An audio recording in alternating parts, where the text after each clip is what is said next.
Interpreter tonight is Teresia Washira. Now, Boaz, my director, roll the highlights.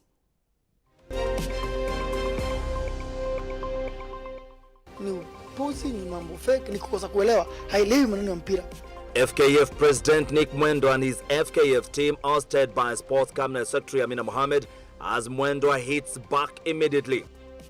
Mount Kenya Foundation meets leaders from Northeastern who are demanding an equal opportunity of representation. And Catholic bishops in Kenya are calling for political sobriety and civility from the political leaders after chaos erupted in Kisumu County yesterday.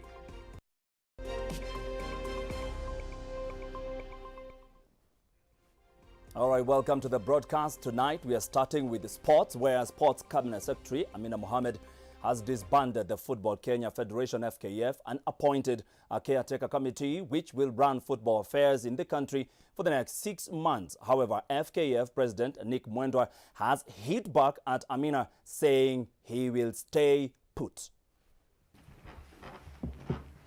For weeks now, the FKF audit tension has been building. The Ministry of Sports versus the Federation of Kenyan Football have been tussling over the 244 million shillings, money which was meant to cater for the expenses of the national soccer team Harambee Stars in Cairo during the 2019 African Cup of Nations. Today, CS AMINA dropped a bombshell disbanding the federation after receiving and scrutinizing an audit report from the sports registrar Rose Wasike on allegations of administrative corruption. So first and foremost, I want to say that I have said severally that the minister all along has been trying to remove us illegally from office.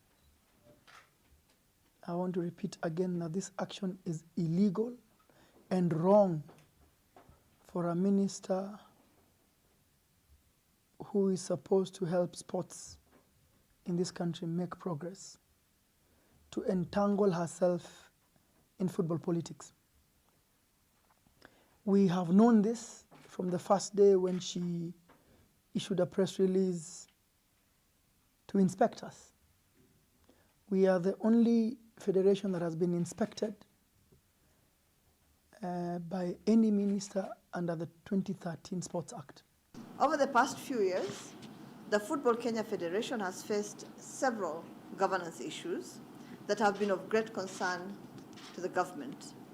First, the Football Federation has failed to account for all the monies allocated to it by government. In defensious Nick Mwendwa, the FKF president hit back and dismissing CS AMINA for lack of know-how on soccer administration in the country, claiming that the process is illegal and wrong. Every member of football should not hit to that committee, should not listen to that committee, should not respond to anything that committee might say. It is unfortunate that she's dragging some people who are respected in this country into a shoddy committee, lying to them that there's something they can do. It's wrong. If they want and she wishes to do football politics, 2024 and 2025 is near. She can herself vie for football or encourage some of the friends that she's trying to bring to football to come and run, to be in office in the right way and legally as we have done. The current officials of FKF be removed from office to pave way for further investigations pending conclusion. The FKF elections are expected to be carried out within the communicated period of 6 months, after which the committee will hand over the function again to newly elected officials. I have agreed to appoint a Football Kenya Federation Caretaker Committee comprising of the following for a period of 6 months. Further, the CS said FKF won't receive funds from the Sports Ministry unless and until the previous funds are fully accounted for. Omar Mohammed, Switch TV. And in conjunction with that, is just remember, Kenya Harambee Stars has drawn with Uganda Cranes this evening. Sad state of football in Kenya. Now, Catholic bishops in Kenya are calling for political sobriety and civility from the political leaders in the country as the country gears up for the 2022 general elections. According to the bishops, leaders should campaign peacefully further raising red flags on voter rigging ahead of the general elections after voters were seen being transported by political leaders to register in their voting centers. Daniel Kariuki reports. A day after the nation witnessed campaign chaos that resulted to damage of property and several injuries in Kisumu County, where the Deputy President William Ruto was campaigning, the Catholic bishops of Kenya have strongly condemned chaos, which they claim is a result of early campaigning. We remind leaders that if they continue to promote ethnic mobilization and balkanization, they risk exposing our country to grave danger. Leaders must therefore tone down the rhetoric and conduct themselves with civility and decorum. The clergy also weighing in on the recent mass voter registration exercise by IEBC called on Kenyans to still present themselves at the various IEBC constituency offices for registration, further calling on Parliament to ensure the IEBC is fully constituted as preparations ahead of the elections intensify. Fill with urgency all vacant positions in the Independent Electoral and Boundaries Commission, particularly that of the Chief Executive Officer. Parliament should also ensure that the Independent Electoral and Boundaries Commission is allocated all the necessary resources required to conduct civic education and manage a smooth electoral process. The recent images of fires from schools also became a subject of concern to the clergy, who blamed the recent cases of arsonery to the ban on extracurricular activities in schools, among other reasons. We need to review ways of maintaining discipline in our schools through deliberate, coordinated efforts of correction. The Catholic bishops also called for extra caution amongst Kenyans and politicians to help keep COVID-19 at bay, especially now when political gatherings seem to be order of day. Daniel Kariuki for Switch TV, Nairobi. Elsewhere, Deputy President William Ruto has called on Kenyans to be cautious when making decisions in the next general elections. On his third-day tour of Raila Odinga's stronghold in region in Homa Bay County, DP Ruto has rebuked the constitutional amendment frontiers, saying that the move will never see the light of day. Robert Omar has more. Music and chants. The game of numbers. This is Homa Bay town. The Deputy President William Ruto's third day traversing ODM leader Raila Odinga's bedrock kicked off peacefully as he was warmly received by Homa Bay residents while making road rallies. Residents turned out in large numbers as DP campaigned for his allied United Democratic Party, further popularizing his bottom-up economic model.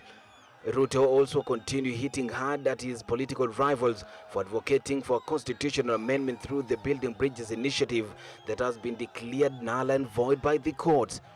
Katika mpango wa next year, sio kubadilisha katiba ati kuongeza mamlaka ya rais, sijui kuongeza vyeo ya viongozi.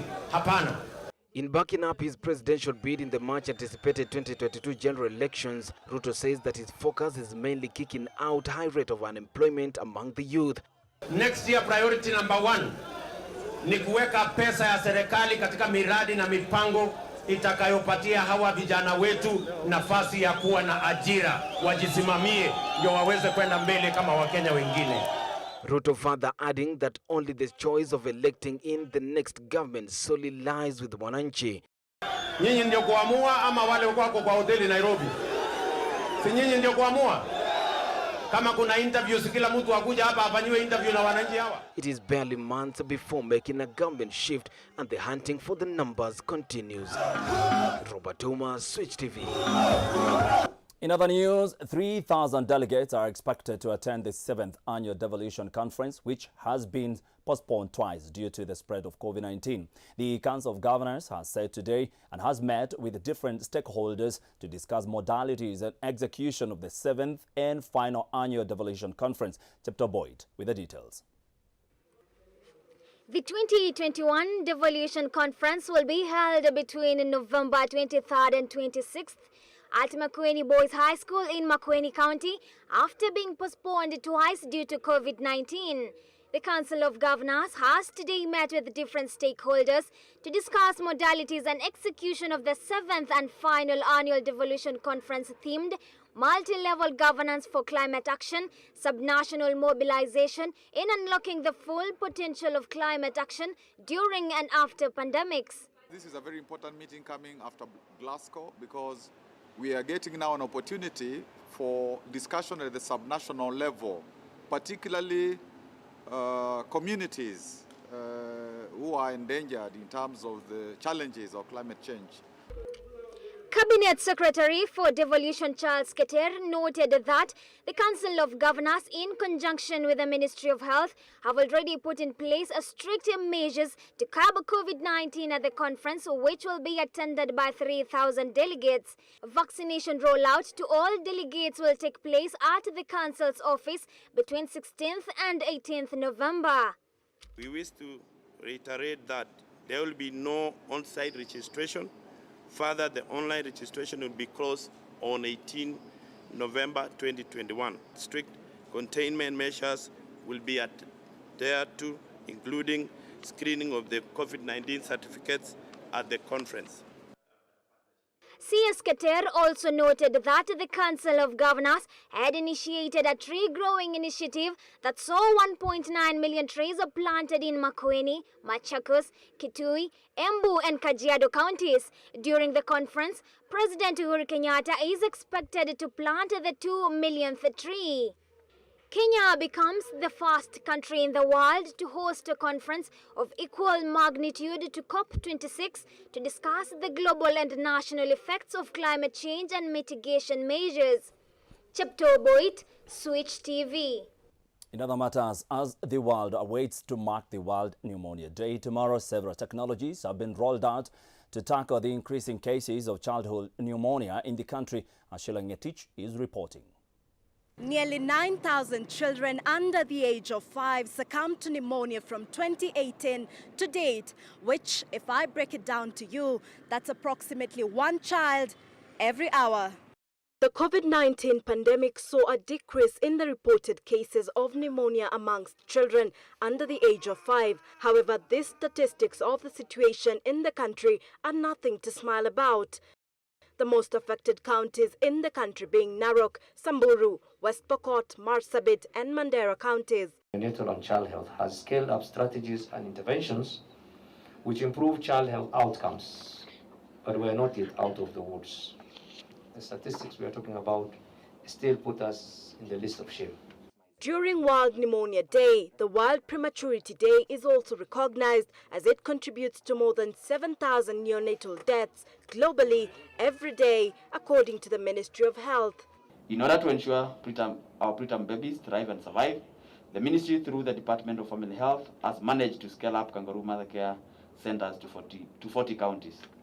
Crucial measures have been taken and technologies utilized to tackle this silent killer disease.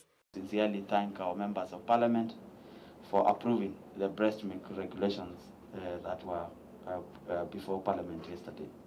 Introduction of new childhood vaccines like pneumococcal and rotavirus vaccines, advocacy to ensure availability of essential medicines in facilities, and strengthening community interventions to ensure early health-seeking behavior. And as the world prepares to mark World Pneumonia Day, it is prudent to remember that every breath counts and that no child should be left behind. Sheila Ngetich, Switch TV, Nairobi. And from that story by Sheila Ngetich, now we take a short commercial break. Just to remind you, in a short while, Tipping Point is starting, so don't go anywhere. I'll be telling you who will be coming on board in less than 15 minutes, so don't go anywhere.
Welcome back to the program. Now, Northeastern leaders have demanded for inclusivity in the ongoing talks between the Mount Kenya Foundation leadership and various political parties and their leaders. Led by Treasury Cabinet Secretary Ukur Yatani, the leaders have demanded for inclusion in the matter of national interest and positions. Flora Limuki reports. After meeting ODM leader Raila Odinga and One Kenya Alliance principals, Mount Kenya Foundation has today met UPYA movement, allied to Cabinet Secretary Ukur Yatani. So we are saying we are no longer going to sit back and be dictated by the level of our disorganization. We have to get organized, and we need to be taken seriously, and we need to be a part of this government. Today, we have come here to baptize our other brothers from Mount Kenya North. Those differences that we have, that diversity, should be our strength.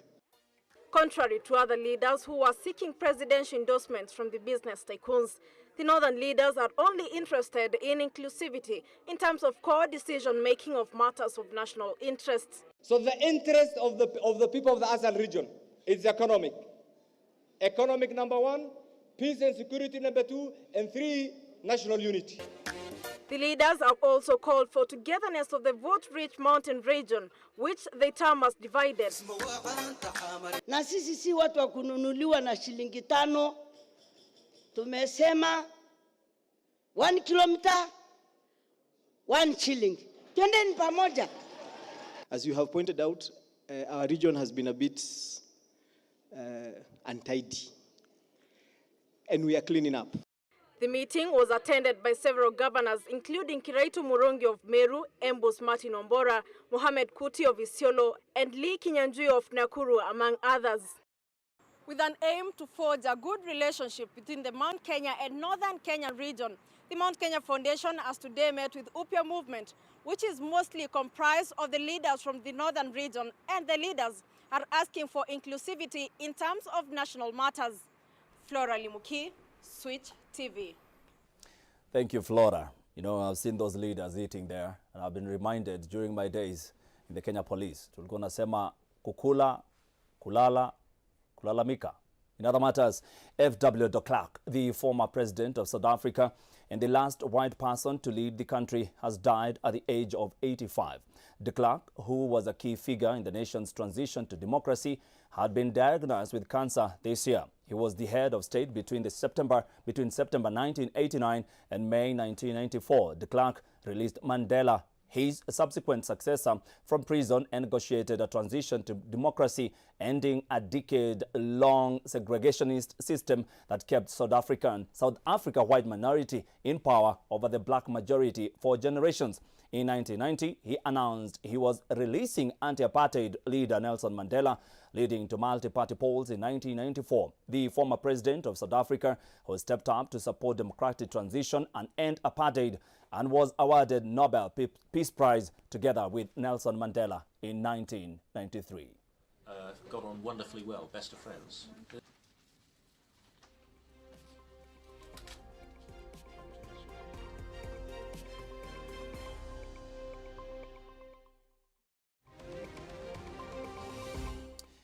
In Ethiopia, hundreds of people marched in protest along the streets of South African capital Pretoria, calling for more external action on the conflict in their country. The protesters, in T-shirts bearing the flags of Tigray, chanted slogans and held signs accusing the Ethiopian government of committing genocide against the Tigrayan people and driving them out into famine. Lincoln Mambugu with more details.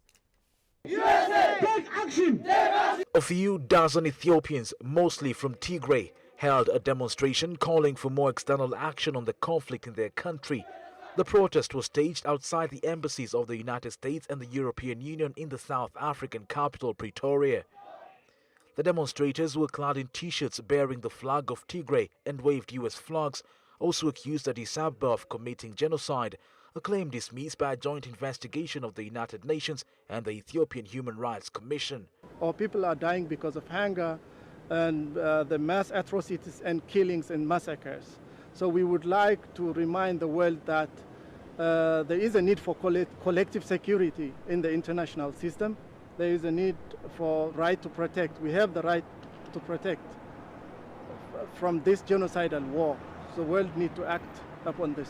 Genocide. Government forces are battling rebels from Tigray who have threatened to march on the capital. On Sunday, tens of thousands of people vowed to defend Addis Ababa from a rumored rebel advance at a pro-government rally. Diplomatic efforts to resolve the one-year conflict picked up pace last week when envoys sent by the African Union and the US met with officials in Addis Ababa and in Mekelle, capital of Tigray. War broke out last November after forces loyal to the Tigray regional government attacked bases housing federal troops, killing soldiers. Reporting for Switch TV, I'm Lincoln Wombogo.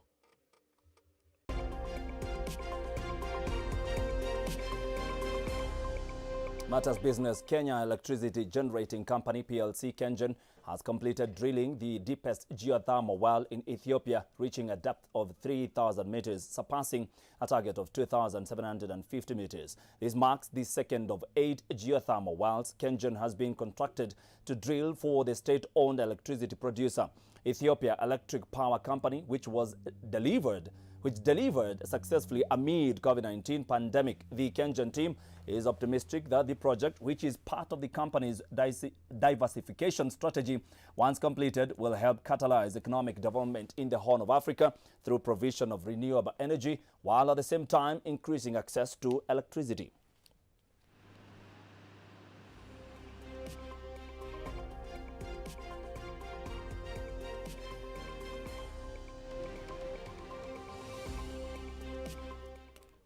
Now, UAP Old Mutual Group and the Kenya Institute of Curriculum Development, KICD, have entered the second phase of their partnership to boost financial literacy in the country with the development of financial literacy guidelines for the junior and senior secondary schools teachers under the new competency-based curriculum CBC. KICD, funded by the Old Mutual Group, have commenced the development of financial literacy guidelines for teachers. This follows the successful completion of an in-depth analysis to identify gaps in the existing financial literacy matrices in the learning curriculum. The exercise, being held in Naivasha, Nakuru County, is also being attended by experts from financial regulatory agencies and the education sector to support in developing the financial literacy training materials for teachers.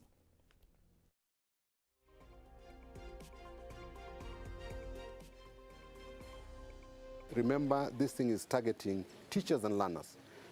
Teachers specifically, because they are the medium through which this curriculum is going to be delivered. In terms of developing these guidelines, when we have developed them and organized them, we are going to move them into an online course for the teachers. This online course will be delivered both offline and also online. Now, branding is one of the business done by most youth here in Nairobi. Today, we get to interact with Kamau Wakarogo, the co-founder of KLERK Brands. Kamau has ventured into branding cups, hoodies, t-shirts, among other items. A business, Kamau says, started with 500 shillings. Take a look.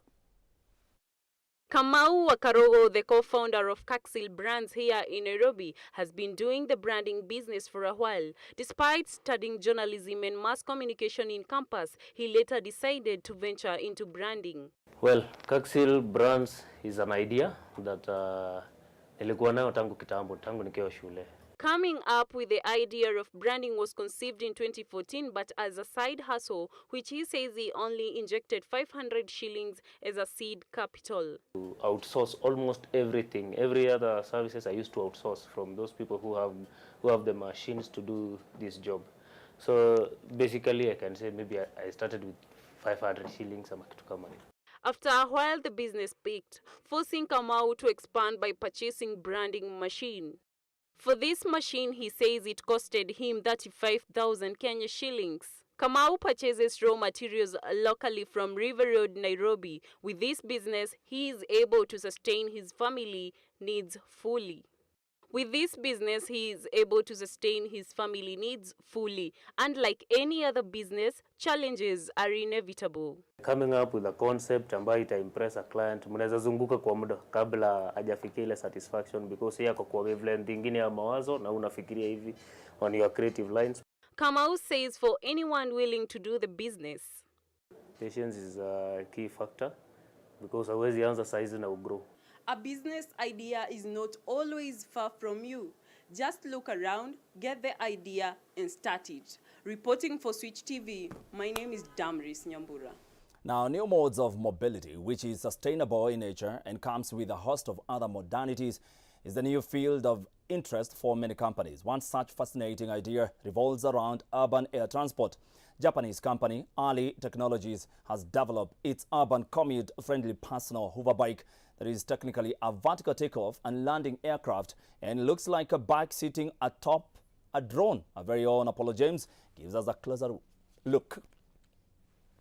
Drone manufacturer ALI Technologies Incorporation held a presentation on a racetrack near Mount Fuji in Japan dedicated to its most innovative product so far, an aerial bike that can travel on the road and high above it. The company revealed quite a few details about the project during the presentation.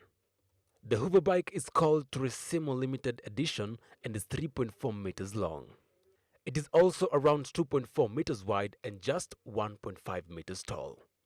It weighs in at roughly 300 kilograms and has a single seat for driver weighing 100 kilograms at most. When fully charged and fueled, its gas engine and dual electric motors can keep it airborne for about 40 minutes.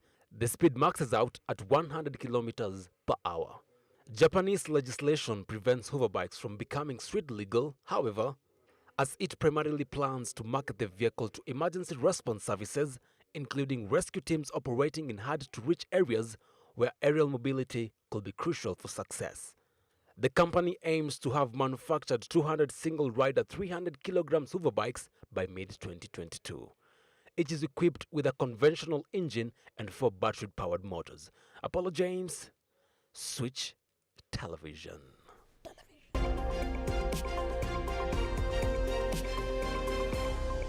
All right, it's time for sports. And just to start us off, Kenya Harambee Stars, hii timu yetu, Mungu tusaidie, has drawn with Uganda Cranes 1-1. Olunga scored at 61st minute, while F-Bio scored at 89 minutes. How do you concede 3 minutes to end of the game? Okay, let's go on.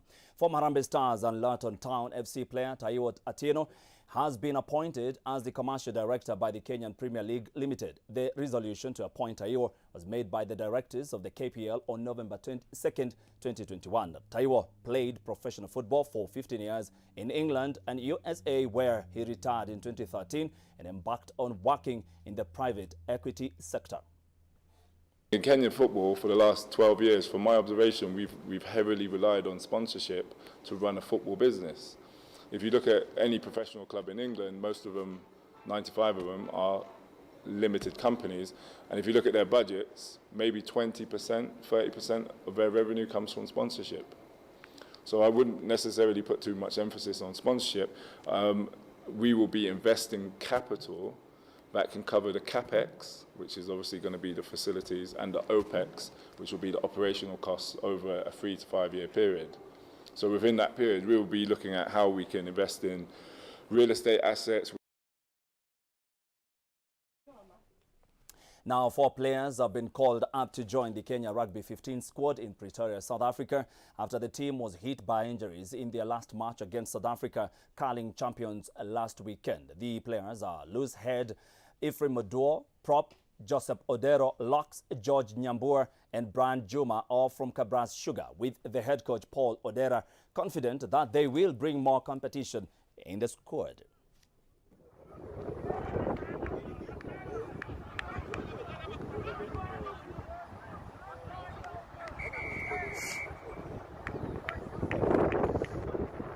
Now, Aston Villa has appointed Steven Gerrard as their manager on a 3.5-year deal, ending his 3-year reign at Rangers. The former Liverpool captain leaves the Scottish champions, having guided them to a first league title in 10 years last season. Gerrard replaces Dean Smith, who was sacked on Sunday after a run of 5 successive defeats. Villa are 16th in the Premier League, 2 points above the relegation zone.